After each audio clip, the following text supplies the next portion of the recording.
My name is Ron Wilstein, and I'm a broker at Keller Williams Luxury Properties in Park City, Utah. Today I want to share with you how to negotiate a real estate deal. To do so, we're going to do it in the form of a roundtable.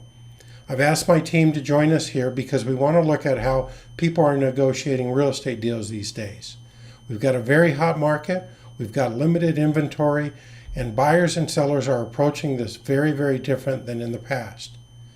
To do this, I've asked Dean DeLeone and Jeremy Wilstein to join me in our roundtable discussion. So grab a cup of coffee or whatever your refreshment of choice is. Sit back and enjoy this. I'm sure you'll find it insightful. Hi, guys. Hi, good morning. How's it going, Ron? Pops? It's going good. It's another day for a roundtable. And for the listening audience, welcome. We're going to turn our attention to the Park City hot real estate market and specifically how negotiations between buyers and sellers have changed in the past year. Let me just begin by reminding those who are watching this roundtable that what prompted the change in our real estate market was COVID-19. Our market was strong beforehand and it just went blasting crazy, and there were many causes, starting with COVID-19. Many people chose that they preferred to work remotely or quarantine in Park City, and whether they already had an existing property or a second home or rented one and then turned to buying it, it all just fed into our marketplace. That created overall a demand for the Park City real estate, both among rentals as well as among purchases, and that led to a record number of sales of homes, condos, and lots. And if you happen to be watching this roundtable as part of our monthly webinar, I just provided those statistics, and they were through the roof.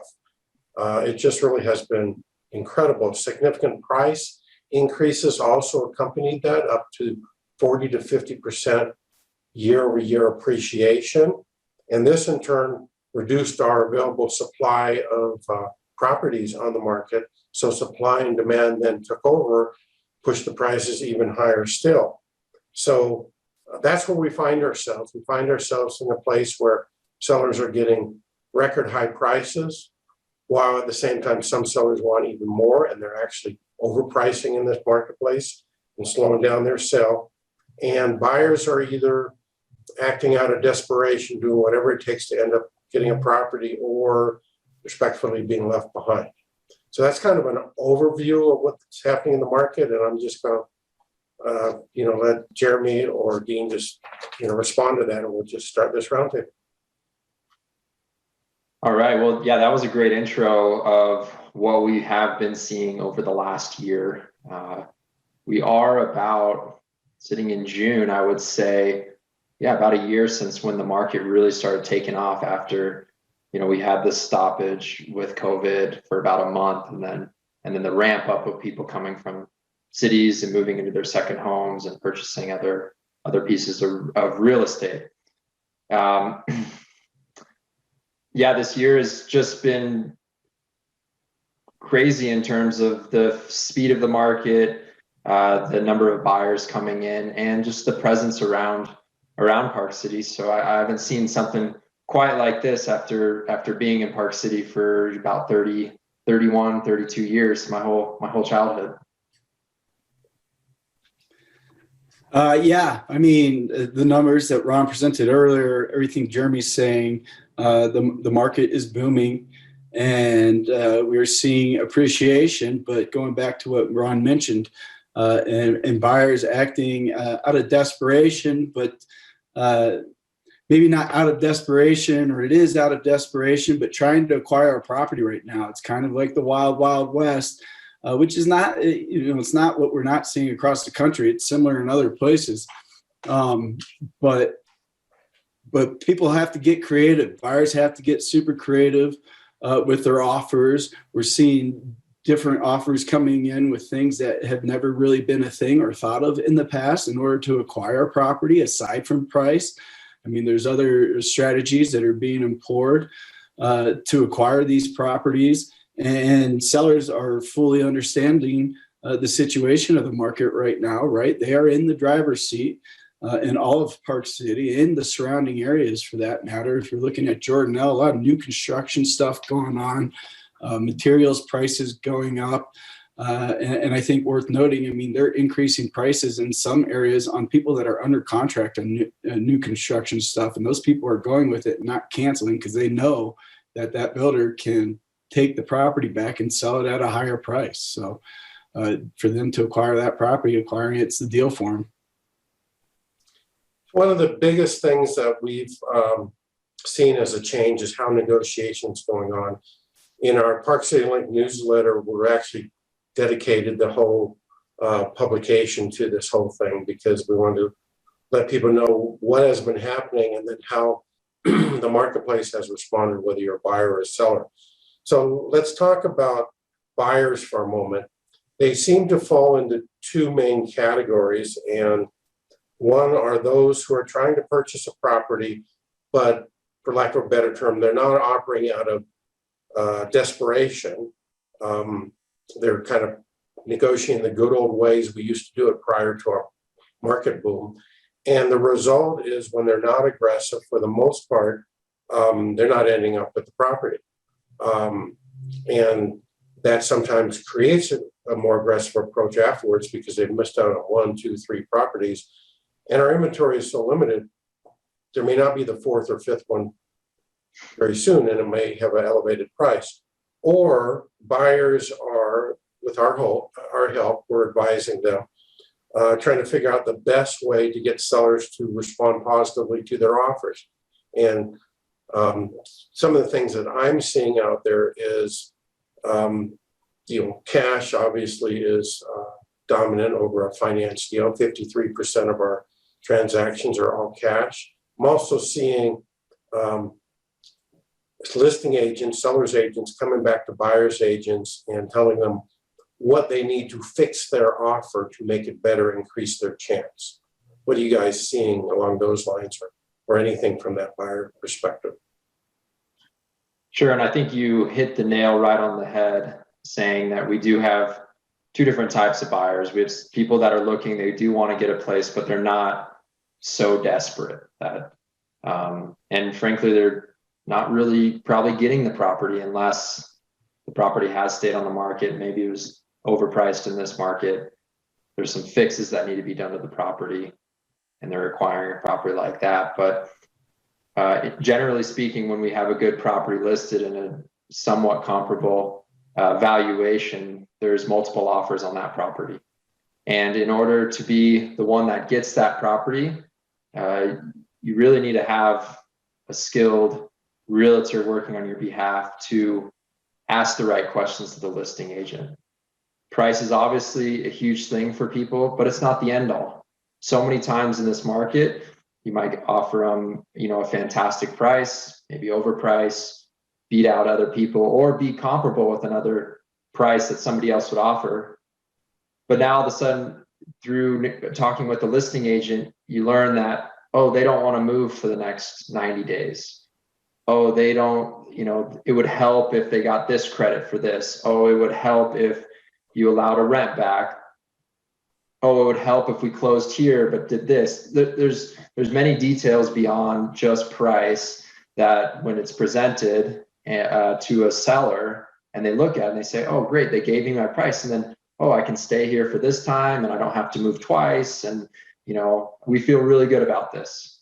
So it's important for, your buyer's agent to really ask a lot of questions to decipher what exactly that seller's looking for and how to formulate that offer. So it's, just like a cherry on top. They're like, that sounds great. Let's just accept that. Jeremy bringing up the fact that a lot of people are doing leasebacks because sellers want to sell their property. They have not identified a new property. We've been seeing that a lot as people want to get their property sold and then stay in their Park City home for 90 days. I've seen people stay in there for up to 6 months, right? And a lot of that's rent free. So you close on the property, and then the winning bid or the winning buyer is going to allow the seller to live there for 6 months for free. I mean, they'll pay their utilities or whatever costs there are to the buyer themselves. But so unheard of basically in a previous market, but you see that commonly. And then another item is all the cash sales, right? Even if you have the cash to purchase, which obviously a lot of people in our market do, 53% of those sales are cash now, as Ron mentioned. But a lot of people prefer, even if you have the cash, prefer to get a loan right now with how low the interest rates are, which is hard to do, to take advantage of those interest rates when you're competing against other offers that are cash. So with those buyers, I mean, automatically, it's almost not even a discussion, right? When submitting the offer, you're automatically not including an appraisal condition or a financing condition or very limited financing condition as far as time, because you need to compete. And time is of the essence in these situations. Get your due diligence done. The seller wants to know that you're going to purchase the house and you're not going to pull them around. So it's very common to just automatically eliminate an appraisal condition. Though we haven't seen a lot, or I personally haven't seen a lot of properties not appraised, because appraisers are aware of the market conditions and what's going on. So that usually they keep up to it. But if it does come back, I mean, you as a buyer have to agree up front with the seller and not push on them that you're not going to come back at them if it doesn't appraise. You're going to make up that difference if you are in fact getting a loan and do win the bid, so to speak. What do you recommend for a buyer who doesn't have the cash? They need to do the financing, but they want to present an offer that's as good, if it's possible, as a cash offer. What do they need to do in order to compete? Yeah, that's a great question, Ron. I just had a buyer, finance buyer. We were competing in a multiple offer situation. We ended up getting the house because, I asked questions about what would benefit the seller besides price. And there was certain dates and times and this and that. And my buyer said, that's fine. We'll give that to them. He was financing the deal and we ended up getting it because we had a short financing deadline built into the contract. And the reason we could do that, and this was about 13 days, which matches a similar one of a cash deal, is because my buyer was very organized. He was pre-approved. He already had his lender, all his documentation. They'd already run his credit, got, saved days and days and days in the loan process. So if you're considering purchasing a property and you want to obtain financing, it's fantastic. Let's just get prepared, get pre-approved, get your lender all the documentation they need so that when you get a property and a property comes up, we can shorten these deadlines and have comparable cash deal deadlines. And all we need to do is order an appraisal and, cover a couple conditions. So don't be discouraged if you're financing, because you can act like a cash buyer by getting organized and getting your docs in place quickly. And going back to something that Jeremy actually mentioned earlier, where cash is king, but it seems like there's a big rush. And there is a big rush in some of these situations when a property hits the market, it's in high demand, which is most situations. There is a big rush, and it seems like other agents are in a big rush as well. So they're just writing up the offer, getting it signed, submit it to the agent, right? Hey, this seems great. This is a great offer. I'm submitting it to the agent. In any market, it would be. But calling the listing agent and finding out what's important to the seller gives you a big advantage right now. Cash is king, but that's mainly at the end of the day, once it closes, a cash deal works the same for a seller as a financing deal, right? So they're getting paid either way. Now, if you have somebody that's getting a loan and is willing to let that person stay in the house for 6 months, a lot of cash buyers are bullish. It's like have the thought process: I'm paying cash. I'm going to beat anybody else that's in this. Even though it's common, you could talk to them, tell them it's very common in our market, but not willing to bend on certain things. But if you're willing to bend and find out what that seller wants and give them what they're asking for, aside from price, obviously, improve and be ready, like Jeremy said, have all your financing done for the most part, aside from just getting the house or the project approved from an underwriter, and being able to prove to that seller that we're ready, we're capable, and we're going to close on this property. We're just getting financing, right? But we're also working with you and giving you other things that you want that are important to you in order to make this purchase. And that seems to be very effective. I mean, sellers are in the driving seat, and other things other than price and just paying cash are important to them.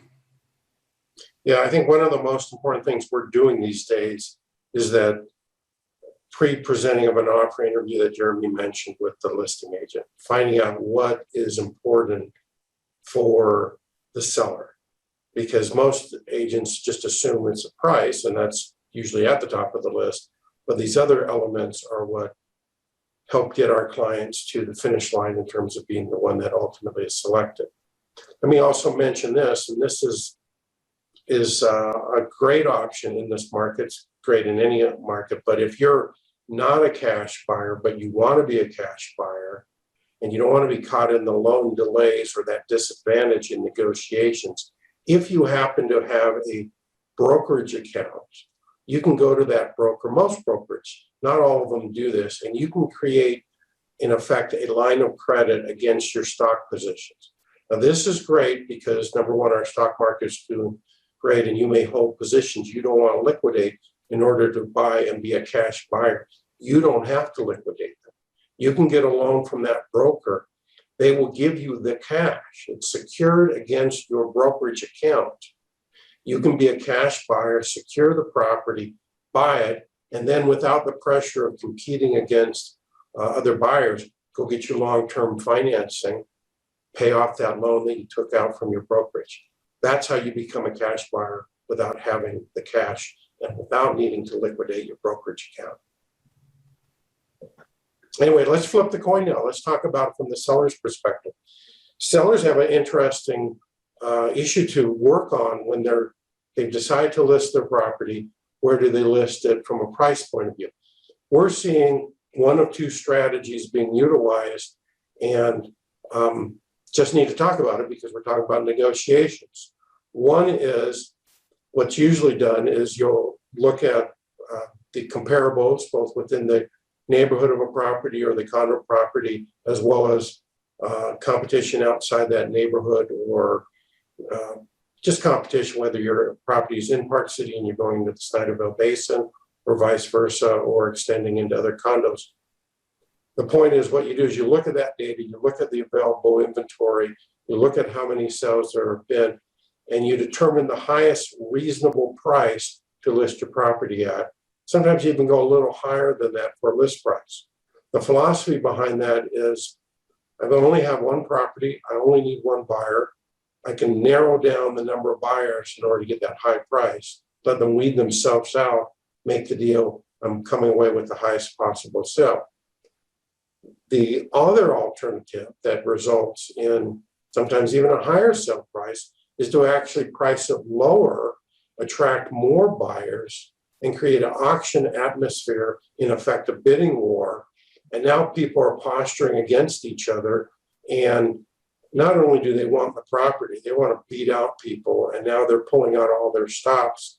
And this gives the seller more control or leverage over getting those additional terms in addition to price at the end of the day. Some properties are better suited for one strategy or the other, but what do you guys think? And what advice are you giving to people? Yeah, again, that's what I'm seeing. I'm sure Dean's seeing this as well. Either, hey, let's price it maybe slightly lower the market or a little bit lower, and let's see what kind of multiple offers, what kind of action, what kind of bidding war we can stir the pot up with. Or, hey, let's price this and then let's push it a little bit because we only do need one person. And it's tough. It's tough from a selling standpoint. When you price it at that lower number, you're not sure exactly what you get, but there's blood in the water, so people might really bid that up. I think if you have a more common property, not super custom, then going with the pricing it lower model, because you probably have a bigger buyer pool. And let me back up, not custom and more regular home. I'd say maybe a single family home below like $1.5 million in Park City, or below $2 million, because there's going to be a lot of buyers out there looking for that. And that might be an opportunity to price it right at that mark or slightly lower, because everybody knows, people have a good feeling for where the market's at. So there should be a lot of good activity, and you can figure out what kind of activity there was from previous sales by, you know, talking to the previous listing agent. Say, hey, how many offers did you get? Did you get multiple offers? And they say, yeah, we got 8 offers. Then that's another great piece of information. They said, no, we had it on the market and we only got 1 offer. We may have a different strategy. So we look back on the historic sales to really get an insight into what may happen on the next sale. Yeah, I think, you know, maybe around this time last year, or maybe a little later in the fall into early winter, where pricing it low and getting multiple offers was an effective strategy. Still, it could be now today. You don't want to go too low, though, because it becomes overwhelming with the amount of offers. If you generate, you know, 12, 15, 20 offers and having to decide, I mean, think about looking at all those and deciding the right offer to choose. It's overwhelming for a seller. And some of those offers are going to be people where they're maxed out their price, right? And they're hoping to get it, but you still have the offer and look through it and understand that it is a potential option, and you have to spend the time doing that. Not that we care about spending the time, but for a seller and making it easier on them making a decision.